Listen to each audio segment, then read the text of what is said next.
So I am very happy to introduce John Stout. He is the airport manager for Sonoma County Airport since 2002. He last year going to oversee the expansion of the airport that was completed last year, and he's here to give us an update on what's going on. Thank you very much for being here.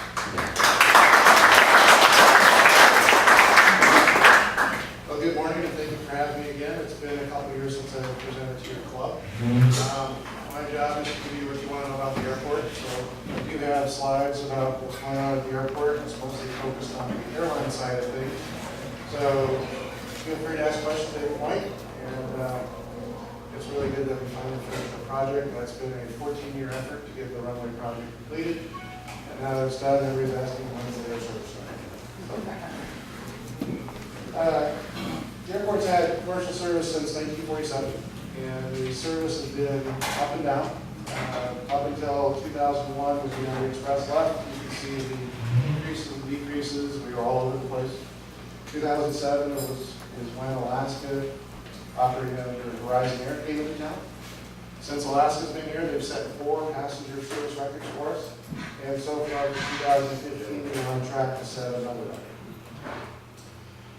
They carried over 1.6 million passengers, conducting almost 30,000 flights in and out of Santa Rosa. 2014 had 238,000 passengers, up from 13. We're up 3.9% so far for this year. And this summer we do have an increase in our flight schedules. Alaska has been working with us to increase those frequencies. So this year they added a second Seattle flight, which started June 8th. That'll operate until mid-August, and then that'll become a 4th LA flight until November, and then we'll scale back to 3 flights a day to LAX through the winter. Last winter we only had the 2 flights a day going to LAX, and last summer we had 3 LA flights. So they are trying to add more. Their biggest issue with Alaska and Horizon right now is they don't have enough aircraft availability for markets like us. They're busy dealing with the Delta problem in Seattle. But with the runway project, the primary focus was a safety focus on that project. But we were able to get a longer runway, which can accommodate the regional jet aircraft, which opens up airports to the east of California for us. Denver is our primary focus. We have a Department of Transportation grant that helps small communities attract service for $650,000. We've been in discussions with United. They tend to be a little bipolar right now. So one meeting's really hot, and they're very interested in Santa Rosa and saying, Alaska's doing great, we should be there. The next meeting is who are you? Why are you bugging us? Since the first of the year, Keysight's very active in our efforts to get Denver service since they have plants around Denver. And they are a corporate user, have a corporate account with United. They were able to get us meetings that we were not able to get because it's sales. We only deal with the route planners, which don't necessarily involve themselves in the sales side. Keysight's a big client for United, and they said we want Santa Rosa service, so that opened up some doors, but we still can't get them to commit. The big issue is that they're really not adding a whole lot of activity in the U.S. Last year, they added 1 new airport to their market in the United States. So we're competing with a lot of resources and needs. They're downsizing their regional fleet, and they're still the shakiest out of the top 3 airlines. So they're focused on other things, and Santa Rosa is a very small blip on their list. But hopefully with Keysight's help and other efforts, we can continue to work with them to get Denver service. We've been having some good discussions with American for potential service to Phoenix. We're talking to them right now about potentially 2 flights a day, and there's still potential they could start as early as this October. We're talking to carriers for Las Vegas. Las Vegas is our #1 requested market from our travelers. It's not the best for business needs, but that's what people want for the leisure side. Why did Verizon drop it? It was kind of the perfect storm. Las Vegas changed their rate structure. So costs went up for Alaska. Alaska took control over the route planning for Horizon. And so Las Vegas started treating Horizon as Alaska, which then they had to start paying the 737 costs for the Q400 with half the seats. And then Las Vegas upgraded the terminals and moved Alaska into the new Terminal 3, and that terminal, when they opened it, could not support the Q400. And Alaska did not want to run the two operations at Las Vegas. We were able to work with them, and they gave us San Diego instead of losing the market altogether. But Alaska has been talking to us about potentially adding Las Vegas, and we're also talking to Allegiant Air, which is more of a travel company than an airline. They sell you everything you need, from a hotel to a car to your seat assignment. But they are one of the most profitable airlines in the United States, so their model seems to be working. Alaska tends to be hot and cold on Las Vegas. One day it's no, we have no interest. The next day is if Allegiant lets you know they're interested, tell us because we want to go back. So it's kind of odd. And there's a potential we could get that back as early as October. There's still some issues that we have, primarily the aircraft availability. So if they can find an aircraft, there is interest in serving Las Vegas. We have been talking to Delta for Salt Lake City service. We found out at a meeting a week and a half ago that Delta has told the carrier, they contract a carrier for their regional flying. And they've told that contractor, we don't want you flying any more service for us in Salt Lake City until you resolve some of your pilot issues. Congress passed some new legislation that has a big impact on pilots. They increased the training level requirements, so the hours required before you can fly for the airlines has gone up. And they also increased the crew rest periods. You used to be able, from the time you landed to the time you go back to the plane was 8 hours. They increased that to 11 hours, which really hurts a lot of smaller airports like us, because they like to have the plane come in at night and then leave first thing in the morning, and having an 11-hour layover doesn't work if you only have one crew. So if you have 2 flights a day, now you have to have 2 crews to do that same operation. So it's really a lot smaller. Continuing to discuss options for service to Reno, Palm Springs, Orange County, Long Beach, Hawaii, Guadalajara. We've been asking for some assistance based on the success from Keysight. So if you have a membership or a frequent flyer member with any of the airlines, reach out to that airline and say, hey, I'm one of your frequent flyers. Santa Rosa really needs service to Denver, Phoenix, pick a city. But we're finding that that's been a lot more successful than us just meeting with the planners, because you're the ones that buy the tickets. We give them the data saying we have all these people that want to fly, but when you're saying, I want to fly here, and I'm willing to pay you to fly here, that's helping us a lot. So please reach out, and if you have any questions on that, let me know. Be happy to help you with some information on your reaching out. Going into what our top markets are, every 2 years we do a ticket bank survey. So when you buy your ticket, most people buy them online now, you put in your zip code.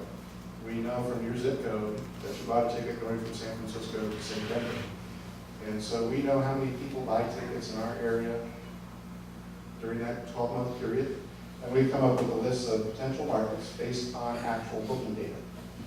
So Los Angeles is our top market, with 275 passengers per day each way out of our market.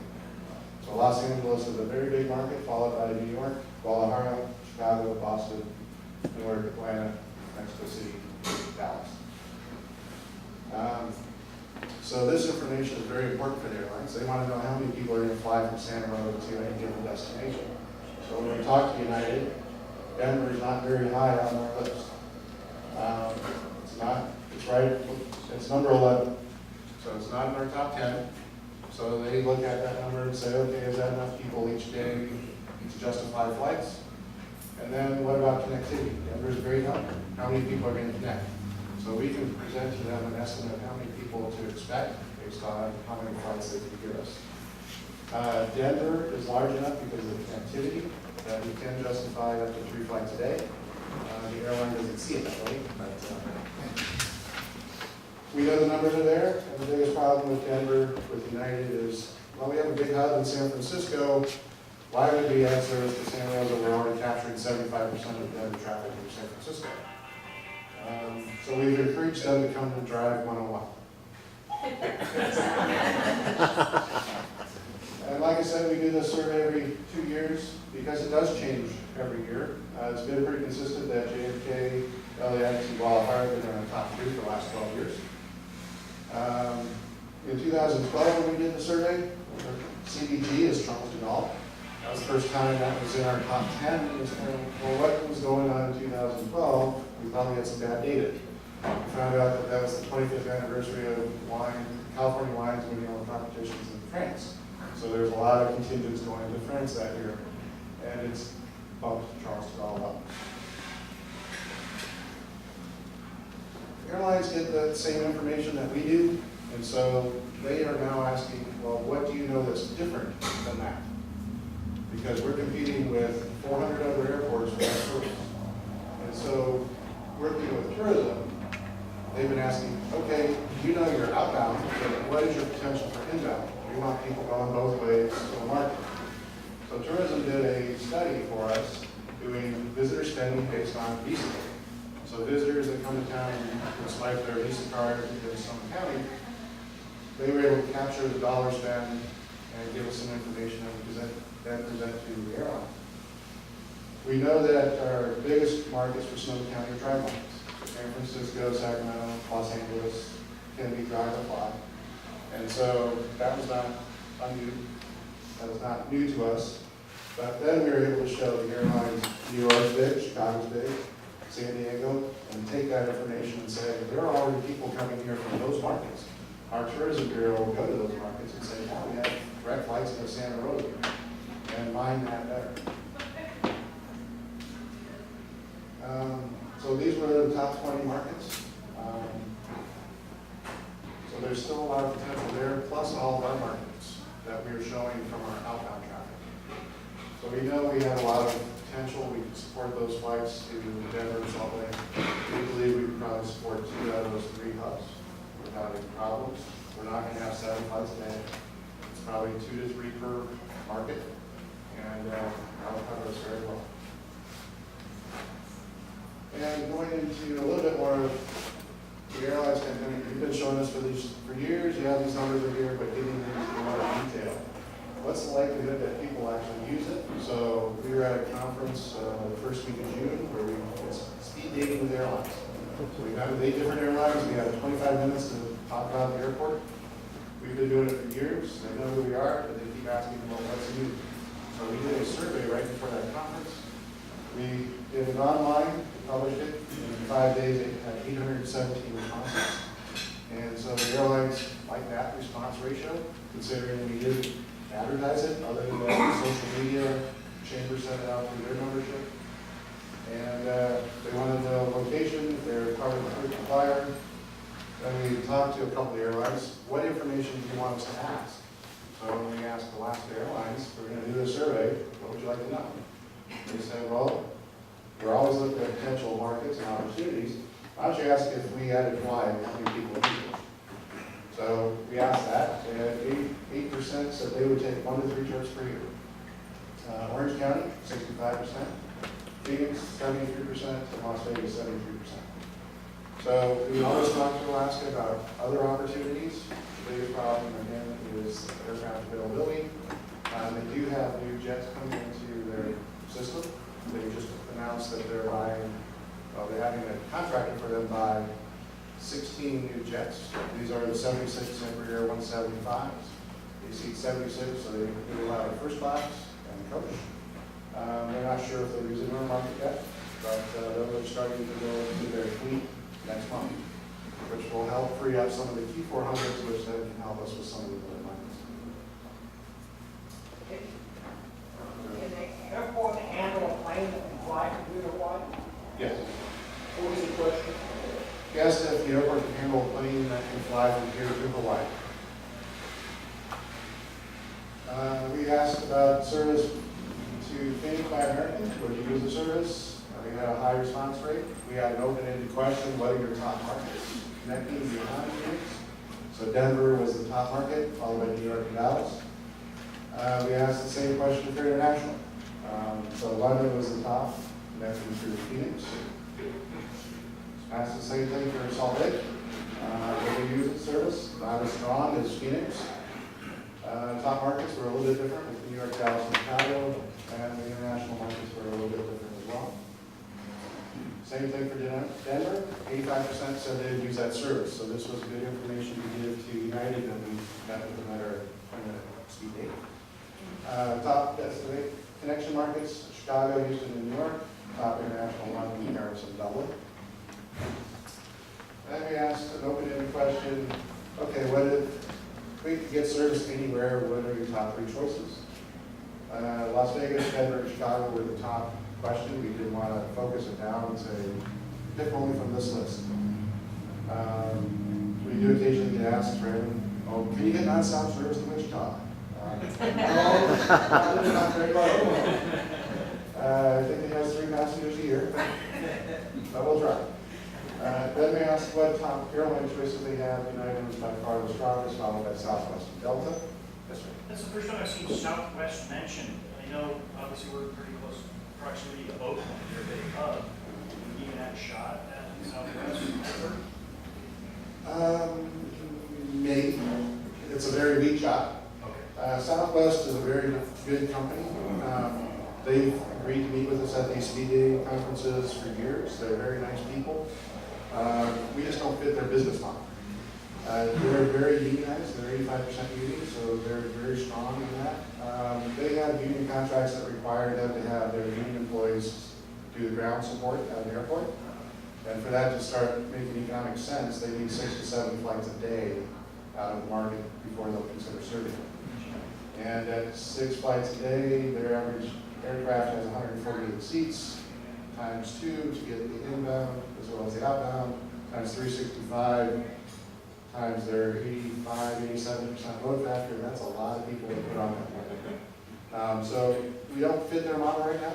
They are in negotiations with their union membership to change that a little bit, to try and do less frequency with some destinations, because they're running out of big markets to serve.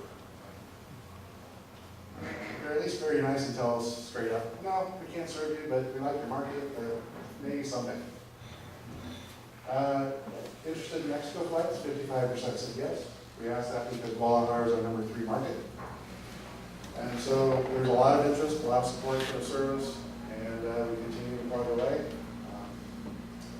Wish I had better news with United, but like I said, it's hot and cold.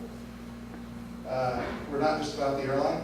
We do have 26 base businesses at the airport, and all of our tenants pay taxes for the use of the airport facilities.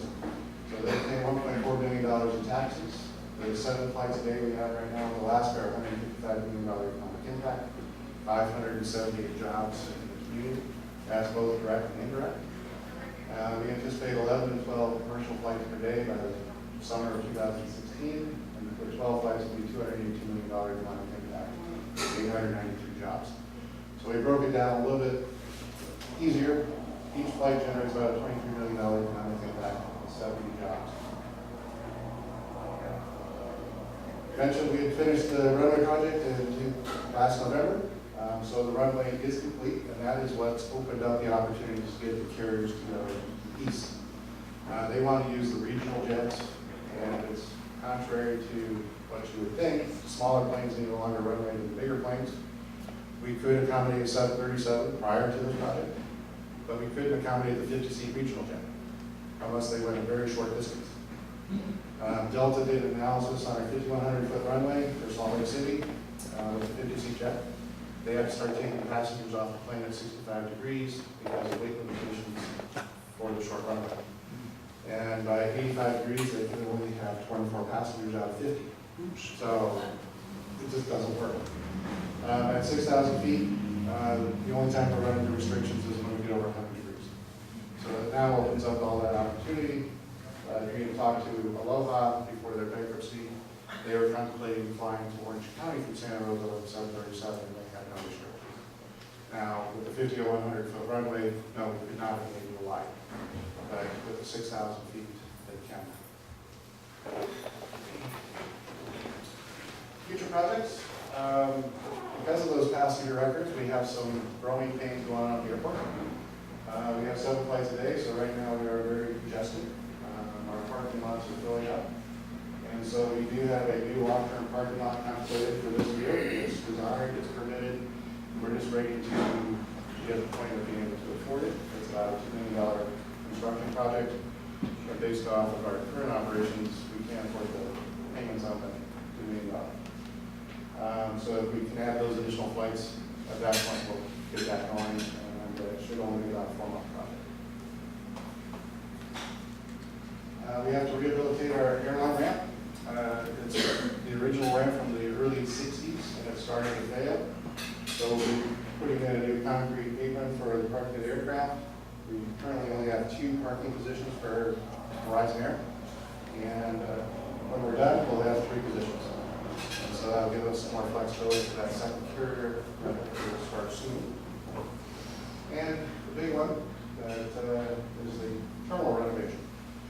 I'm not sure if you did at the airport last summer or this month, but if there's a delay in the system or a glitch with Horizon, and we have 2 planes on the ground at once, our current hold room is standing room only. It was designed for a seating for 90, but if you get 2 Q400s, that's 150 people, and so it's a little tight. So we've been working for the last 6 months on ways to renovate the terminal, make it a better customer experience, have an adequate hold area, increase our checkpoint. So this is the curb in front of the terminal, the main front doors, the ticket counters are currently here. So we're looking at a potential 3-phase project. The first phase would be to build a temporary structure here to move the checkpoint and hold room. While we build this part. And then we move to the construction of this, which would give us a 2-lane checkpoint and the ability to have pre-check and also have an exit. If you've gone through our checkpoint, it's very small, it's in here, and if somebody gets to the dais where they present their boarding pass, say if they forget it or they left their license in the car, don't have their ID, they have to walk back up the line and kind of swim upstream. Very inefficient, and it's kind of sad, but we're really excited about that.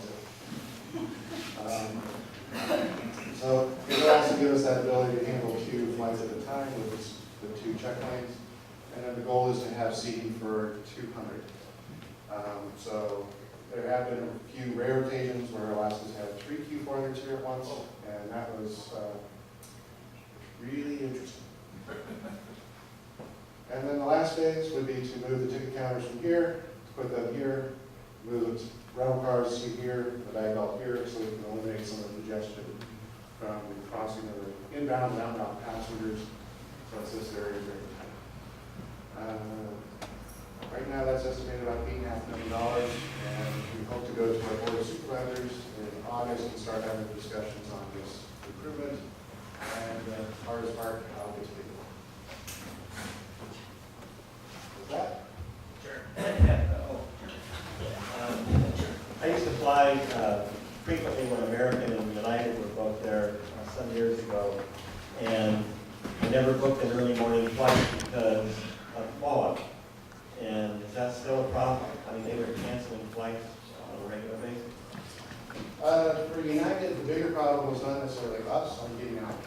It was the fog at San Francisco or San Jose and getting into there.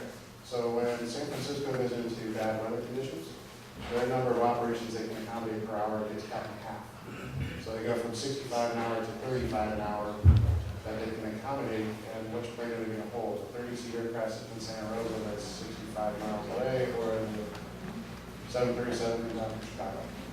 And we were the ones that they were holding. Alaska has not had as many problems as United. We do get that 0-0 fog. It just happens. But we have upgraded our instrument landing system, and Alaska being basically Seattle and doing a lot of Alaska flights, they have some of the best equipment on their aircraft, and they can get in a lot better than United. On a weather-related, similarly weather-related question, you mentioned something about the distances required for taking off, correlating to temperature. Did I get that right? How does that work? The hotter the temperature, the more length of runway they need, so that you can be able to generate lift. So the hotter it gets, the less dense the air is, so it impacts the ability of the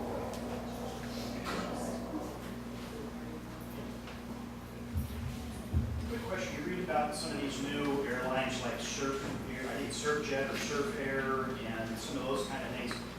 Do those impact your guys' operation, or is that, the Kaiser or just Sonoma Jet Center kind of business? Surf Air is a newer entrant. They're different. They're a membership-based airline, and they do scheduled flights.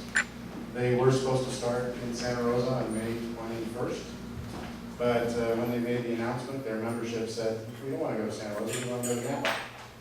So they moved to Napa. And we tried to tell them that Napa makes parts, Sonoma makes wine, so. But since they are membership based, they had to go where their membership wants to go to. We think we're still a good opportunity for them, and they left the door open to come back in the future. But they were talking about San Carlos and Hawthorne in Southern California. A number of years ago, your outbound flight patterns were described as fly southwest of the Yellow House and turn south. We have the Yellow House. That seems to have changed in the recent past. Is the airport's decision what outbound flight patterns are, or is it FAA, or who makes that decision? That decision is by the FAA. Once the wheels leave the pavement, the airport has no control on the aircraft. With the change in the runway layout, it did change the patterns a little bit. Now they got the blue house on that. But we don't tend to go by the Yellow House. It's based on the aircraft. And so for the area south of the airport, what the biggest change was, we moved our primary runway threshold 885 feet to the north. So what that means is the plane starts their roll farther to the north, which means they get more altitude and they can turn a little bit earlier. I noticed there are more planes flying over my house than I live out in the country. And not happy about that. In fact, there was some jets, Lear jets, and I guess that was with the Bohemian Encampment. but I was in my backyard giving them the not and low and loud. I mean, live out in the country. It was really not. I was not happy. There is a FAA navigational point that's just west of Sebastopol. So most of the aircraft that are going to the north, leave the airport, need to go connect to that point before they can go north. One more question. That's my house. Both my kids are, both my kids are employed by Bohemian, so that's okay for you guys. But the question is, when they run a business case to run these different flights, are they counting on the same price per ticket, or are they dropping as with more competition? Which carrier? Everyone in general. In general, because they're looking at the regional jets for our market, they're looking at a higher price than, say, San Francisco, because it's more expensive to run that because you're not spreading the costs across as many seats. But they do look at how San Francisco is priced, and there's a comfort area. Once they go too high, people won't go in. I guess the question is, relative to last year, is our ticket price going to go down? Depends on where they're going, but I doubt it, because if we go east, it's really not going to impact Alaska. Most of Alaska's passengers are not connected. They do get some connectivity through Seattle and Portland on their network to, say, Alaska or the Pacific Northwest, but they're not connecting through LA to go east. They're not connecting through Seattle or Portland to go east. There's a still small percentage that are doing that, but the numbers are not large enough to have it at all. So we market it as a premium sort of place to fly out. Yes. John, thank you very much. A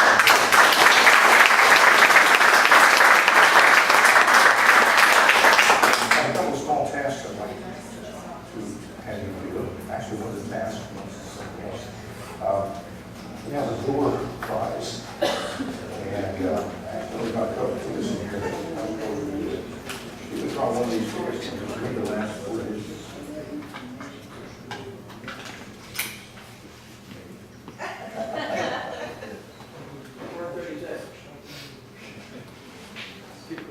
Anticipation up. 425. Hey!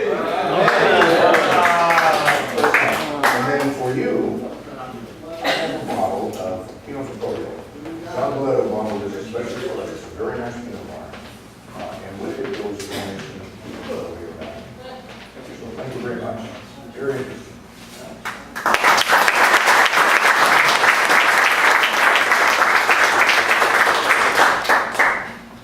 Okay, Don, so early in the game, there's not a whole lot of money, and there's a lot of cards to choose from. So see if you can find an ace in that. No. Nope. Thank you for playing, and what you have is a nice bottle of Crickwood Sauvignon Blanc, thanks to Jim Gilly. All right, Jim.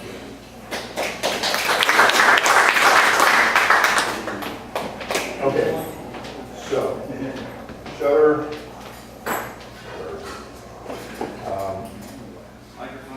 We have, finishing up here.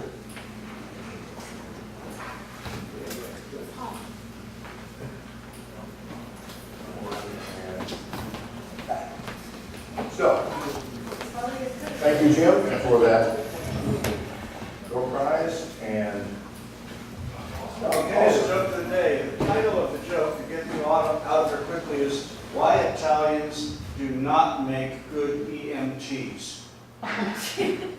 So, Tony and Guido are out in the hillside of Sonoma County hunting, up and down the hillside. And all of a sudden, Tony lets out a groan and drops his gun, falls to the ground, and Guido rushes over, and Tony's eyes are glazed over, he's not breathing. Guido gets very frantic, doesn't know what to do. He calls 911.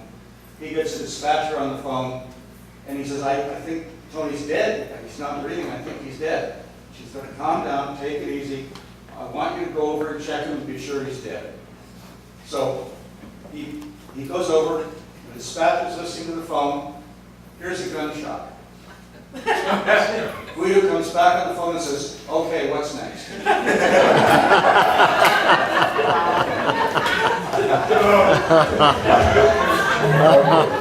thank you very much.